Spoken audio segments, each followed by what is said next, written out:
ಆಯುಷ್ ಜಾಸ್ತಿ ಇರಲಿ ಅಂದರೆ ಅದನ್ನು ಸಂಗ್ರಾಮ ಭಕ್ತಿ ಆಗ್ತದೆ. ಹೌದಾ? ತಂದೆ ತಾಯಿ ಸಂತುಷ್ಟಿ ಆಗ್ತದೆ. ನಾವೇನು ಮಾಡೋಣ ಅಂದರೆ ಯೋಚನೆ ಮಾಡೋಣ. ಆದರೆ ನಾನು ಏನು ಮಾಡ್ತೀನಿ, ಹೋಗ್ತೀನಿ, ಆಯುಷ್ ಕೇಳ್ತೀನಿ, ಆ ಆಯುಷ್ನ ಭಕ್ತಿನಲ್ಲಿ ನಾನು ಕೊಡ್ತಾ ಇರ್ತೀನಿ.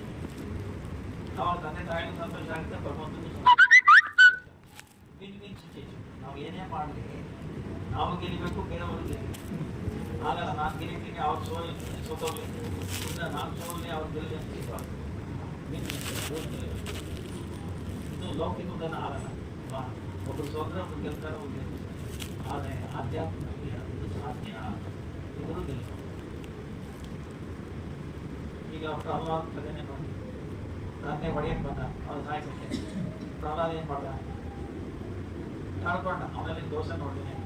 ನರಸಿಂಹ ಸ್ವಾಮಿಗೆ ಪುಟ್ಟ ಅವ್ನು ಏನು ಮಾಡ್ತಾನೆ, ಮನೆಗೆ ನರಸಿಂಹ ಸ್ವಾಮಿಲಿ ಅವನು ಏನು ಕೇಳಿದವರ ಭಗವಾನೇ ನಮ್ಮ ತಂದೆ ಉದ್ಧಾರ ಆಗಲಿ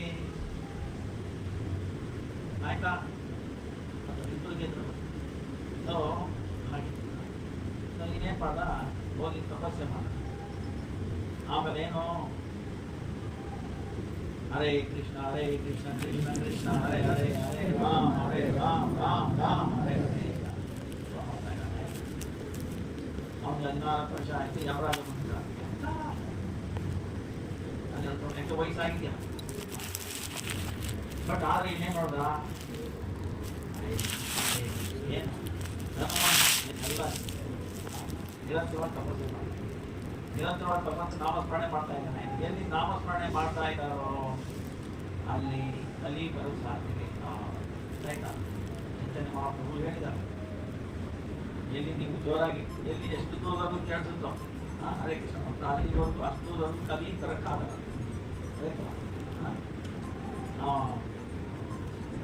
ಅವನೇನಾದ್ರು ಬಂದರೆ ಅವನ್ನ ಅದನ್ನು ಮುದಾಕ್ತೀನಿ ಅಂತ ವಿಷಯದಲ್ಲೂ ಮುದ.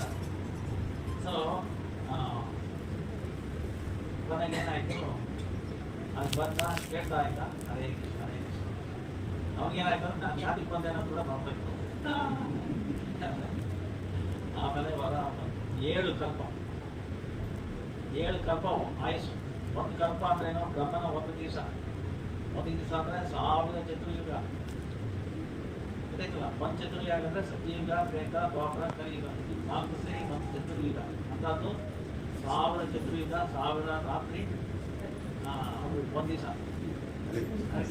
अच्छा, वो तो किताबें वो उड़ीसा का देश कौन है? उड़ीसा का कौन है? उनको भी हमको ಈಗ ನನಗೇನಾಯಿತು, ಸೊ ಬ್ರಹ್ಮನ ಒಂದು ಕಲ್ಪ ಅಂದರೆ 12 ಗಂಟೆ ದಿನ, 12 ಗಂಟೆ ರಾತ್ರಿ. 12 ಗಂಟೆ ದಿನನೇ 1000 ಚತುರ್ಯುಗ, ರಾತ್ರಿ 1000 ಚತುರ್ಯುಗ. ಆಯ್ತಲ್ಲ, ಆಗ 7 ದಿವಸ ಬ್ರಹ್ಮನ ರಾತ್ರಿ ಆಯ್ತು ಅಂದರೆ ಬ್ರಹ್ಮಲೋಕದಲ್ಲೂ ತೀರ್ಥ ಕೊಡ್ತೀವಿ, ಎಲ್ಲರೂ ಗೆದ್ದು. ಇವನು ಓಡ್ತಾ ಇದ್ದಾನೆ ತೀರ್ಥಲ್ಲಿ, ಊಟ ಇಲ್ಲ ಅಂತಿದ್ದಿ. ನನಗೊಂದು ಮುಂಚೆನೂ ಬಂದ್ಬಿಟ್ಟು ಯಾಕೆ ಇಷ್ಟು ವಾರ ಕೇಳಿದೆ ನಾನು. ಕೊನೆಗೇನಾಯ್ತು, ಹಾಗೆ ಸೇರ್ತಾ ಇಲ್ಲಿ ಬಂದ. ಹೀಗೆ ನಾವು ತಿಂತ ಇದು ಮುಳುಗನ ಇಲ್ಲಿ ಸುಲಭಿ ಬರ್ತದೆ. ನೀವು ಗೋರ್ಗಮ ದೀಪ ಹೋಗ್ತೀರಿ ಅಲ್ಲಿ ಸುಲಭಿ ಕುಂಡ ಆಗುತ್ತೆ, ಸುಲಭಿ ಕುಂಡ ಆಗುತ್ತೆ. ಅಲ್ಲಿ ನಡೆದ ಘಟನೆ, ಅಲ್ಲಿ ಸುಲಭಿ ಏನು ಮಾಡ್ತಾರೆ, ಸುರಭಿ ಇಲ್ಲಿ ಯಾಕೆ ಬಂದು ಅಲ್ಕ ಇಲ್ಲಿ ಯಾಕೆ ಬಂದು ಇಂದ್ರ ಏನು ಮಾಡ್ದ, ಕೃಷ್ಣನ ಲೀಲೆಯಲ್ಲಿ ಮಳೆ ಬಂತು. ಸಾಮಾನ್ಯ ಮಳೆ ಅಲ್ಲ, ಈ ಇದು ಬ್ರಾಹ್ಮಣಿಗೆ ಏನು ರಾತ್ರಿ ಆಗ್ತಲ್ಲ, ಆ ಸಮಯದಲ್ಲಿ ಒಂದು ಮಳೆ ಬಂತು. ಸಾಮಾನ್ಯ ಮಳೆ, ಜಪ್ಪ ಆ ಥರ ಬಳಸಿ ನಾಶ ಮಾಡಬೇಕು ಅಂತಿದ್ದ. ನೋಡಿ ಎಂತ ಕೃಷ್ಣ ಏನು ಮಾಡಿದೆ, ಅವನಿಗೇನು ಇದು ಮಾಡಲಿಲ್ಲ, ಬೆರಳಲ್ಲಿ ಎತ್ಬಿಟ್ಟು ರಕ್ಷಣೆ ಮಾಡಿದ. ಅವನ ಅಹಂಕಾರನ ನುಚ್ಚಿನವರು ಮಾಡಿಬಿಟ್ಟ. ಆವಾಗ ಗೊತ್ತಾಯ್ತು ಇವನು ಕೃಷ್ಣ ಯಾರು. ಅವನಿಗೆ ಭಯ ಆಗಬೇಕು, ಇವನು ಏನು ಮಾಡೋದು ನಾವು. ಆ ಗೋವರ್ಧನ ಎತ್ತಿದಾಗ ಬಲರಾಮ ಏನು ಮಾಡ್ದ, ಆಮೇಲೆ ನೋಡ್ತಾರೆ ಸುತ್ತಬಿಟ್ಟ. ಆ ನೀರು ಈಗ ಹರಿದು ಒಳಗಡೆ ಹೋಗ್ತದೆ. ಯಾಕೆ ಒಂಥರ ಕಟ್ಟೆ ಗೊತ್ತಾಯ್ತಾ. ಆಮೇಲೆ ಶಿವ ಏನು ಮಾಡಿದ ಚಕ್ರೇಶ್ವರ ಅಂತ ಹೇಳ್ತಾರೆ. ಅವ್ನು ತ್ರಿಶೂಲ ತಗೊಂಡು ಚಕ್ರ ಥರ ಎಲ್ಲ ಒಟ್ಟಿ ಇಟ್ಟಿದ್ದಾರೆ ಚಕ್ರೇಶ್ವರ ನೀರೇನು ಬೀಳಿ. ಆಮೇಲೆ ಇಂದ್ರ ನೋಡ ಕಳ್ಸ ಏನಾಗಿದೆ ಎಲ್ಲ ನಾಶ ಆಯ್ತಾ. ಅಯ್ಯ ಎಂತ ನಾಶ, ಒಂದು ಹನಿನೂ ಬಿದ್ದಿಲ್ಲ, ನಾಶ ಆಗಿದೆ ನಿನ್ನ ಅಹಂಕಾರ ಅಂತ ಈ ಭಯ ಆಗುತ್ತೆ.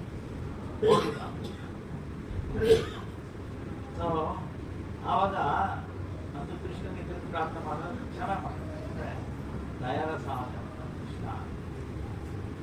ಬಟ್ ಆದ್ರೆ ಒಂದು ಭಯ ಬಂತ, ಏನಪ್ಪ ಕೃಷ್ಣ ಬಂದ ಅಪರಾಧ ಮಾಡಿದೆ, ತಿರ್ಗಿ ಕೇಳ್ಪಟ್ಟಿದ್ದೀನಿ ಅದೇ ಕೃಷ್ಣ ಗೌರವ ರೂಪದಲ್ಲಿ ಬರ್ತಾನೆ.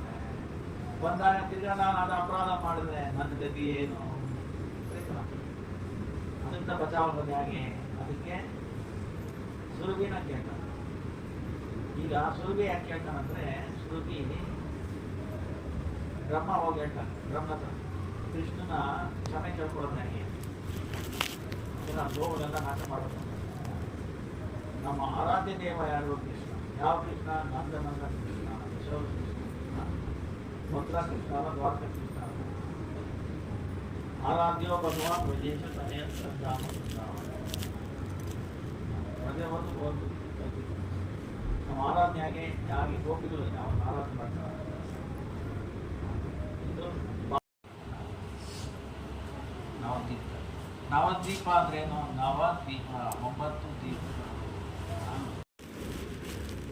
ದ್ವೀಪ ಯಾವ ಒಂದು ದೊಡ್ಡ ವಿಶಾಲವಾದ ವಟವೃಕ್ಷದ